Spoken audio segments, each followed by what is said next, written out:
Hi friends, എല്ലാവർക്കും മൈമൂനാസ് വേൾഡിലേക്ക് സ്വാഗതം.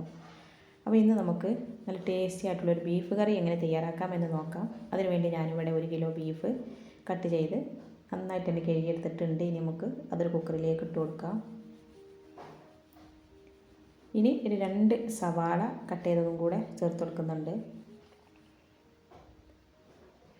പിന്നെ ഇതാ ഒരു പച്ചക്കായ കട്ട് ചെയ്തെടുത്തിട്ടുണ്ട്, അതും കൂടെ ചേർത്ത് കൊടുക്കാം. അപ്പോൾ പച്ചക്കായ ചേർത്താൽ കറിക്ക് നല്ലൊരു ടേസ്റ്റ് ഉണ്ടാവും.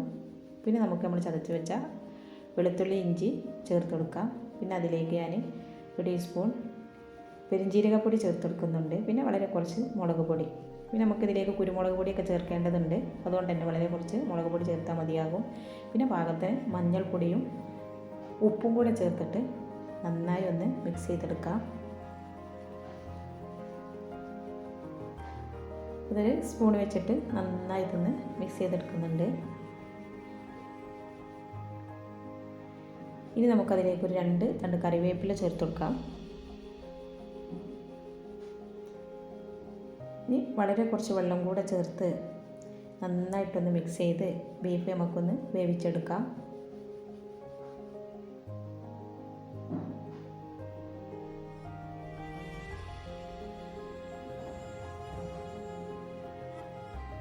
ഇനി നമുക്ക് ബീഫ് വേവാനായിട്ട് വെക്കാം. അപ്പം ബീഫ് ഇവിടെ വെന്ത് കിട്ടിയിട്ടുണ്ട്. ഇനി നമുക്കതിൻ്റെ വിസിലൊക്കെ ഒന്ന് പോയതിന് ശേഷം അതൊന്ന് തുറന്ന് നോക്കാം.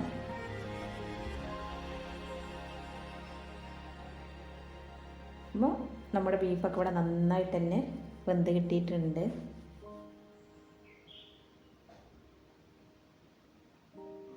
ഇനി നമുക്ക് കുറച്ച് കാര്യങ്ങളും കൂടെ ചെയ്യേണ്ടതുണ്ട്. അതിനായിട്ട് ഞാനിവിടെ ഒരു ചട്ടി അടുപ്പത്ത് വെച്ചിട്ടുണ്ട്. അതിലേക്ക് വെളിച്ചെണ്ണ ഒഴിച്ച് കൊടുത്തിട്ട് ഒരു 10-15 ചെറിയുള്ളി കട്ട് ചെയ്തിട്ട് ചേർത്ത് കൊടുക്കുന്നുണ്ട്.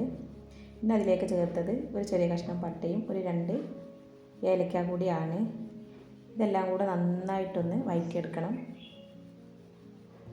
ചെറിയുള്ളി പെട്ടെന്ന് തന്നെ ഒന്ന് പാകമായി കിട്ടും. അപ്പോൾ ചെറിയുള്ളി തന്നെ ചേർത്ത് കൊടുത്താലേ നമ്മളെ കറിക്ക് വേണ്ടത്ര ടേസ്റ്റ് കിട്ടുള്ളൂ. ഇനി അതിലേക്ക് വേണ്ട മസാലകൾ ചേർത്ത് കൊടുക്കാം. ഞാനിവിടെ 1 ടീസ്പൂൺ കുരുമുളക് പൊടിയാണ് ചേർത്ത് കൊടുക്കുന്നത്. അപ്പോൾ നമ്മുടെ എരിവിനനുസരിച്ച് ചേർത്ത് കൊടുക്കാവുന്നതാണ്. ഇനി അതിലേക്ക് 2 ടീസ്പൂൺ മല്ലിപ്പൊടി, കുറച്ച് മുളക് പൊടിയും കൂടെ ചേർത്ത് കൊടുക്കുന്നുണ്ട്. മുളക് പൊടി ആവശ്യമാണെങ്കിൽ മാത്രം ചേർത്താൽ മതി. നേരത്തെ നമ്മൾ ബീഫിൽ മുളക് പൊടി ചേർത്തതാണ്. ഇനി ഇതെല്ലാം കൂടെ ഒന്ന് നന്നായിട്ടൊന്ന് വറുത്തെടുക്കാം.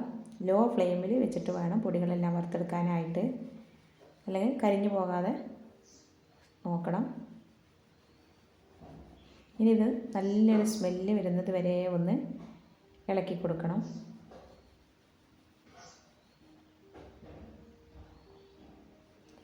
ഇനി നമുക്കതിലേക്ക് 2 തക്കാളി കട്ട് ചെയ്ത് ചേർത്ത് കൊടുക്കാം.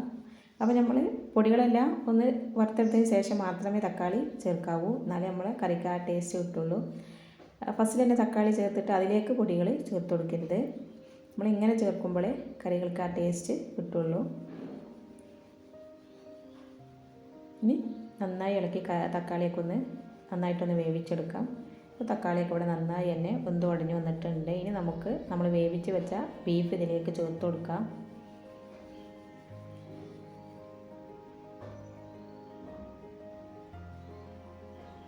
അപ്പോൾ ബീഫൊക്കെ ചേർത്തിട്ട് ഇത് നന്നായിട്ടൊന്ന് മിക്സ് ചെയ്തെടുക്കാം. എന്നിട്ട് നമുക്ക് ഒരു മീഡിയം ഫ്ലെയിമിൽ ഒരു 10 മിനിറ്റ് നേരം നന്നായിട്ടൊന്ന് തിളപ്പിച്ചെടുക്കാം.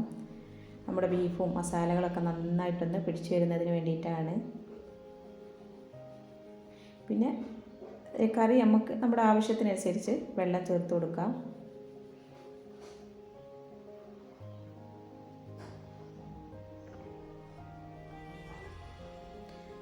അപ്പോൾ ആ കറികളൊക്കെ ഒന്ന് മിക്സ് ചെയ്ത് വെച്ചിട്ടുണ്ട്. ഇനി ഞാനതിലേക്ക് കുറച്ച് കറിവേപ്പില കൂടി ചേർത്ത് കൊടുക്കുന്നുണ്ട്.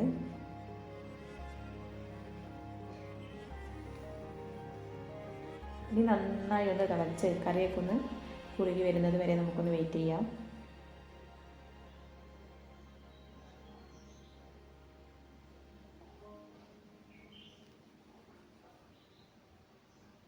അപ്പോൾ കറിയൊക്കെ നന്നായി തിളച്ച് ഇവിടെ നന്നായിട്ട് തന്നെ പാകമായി വന്നിട്ടുണ്ട്.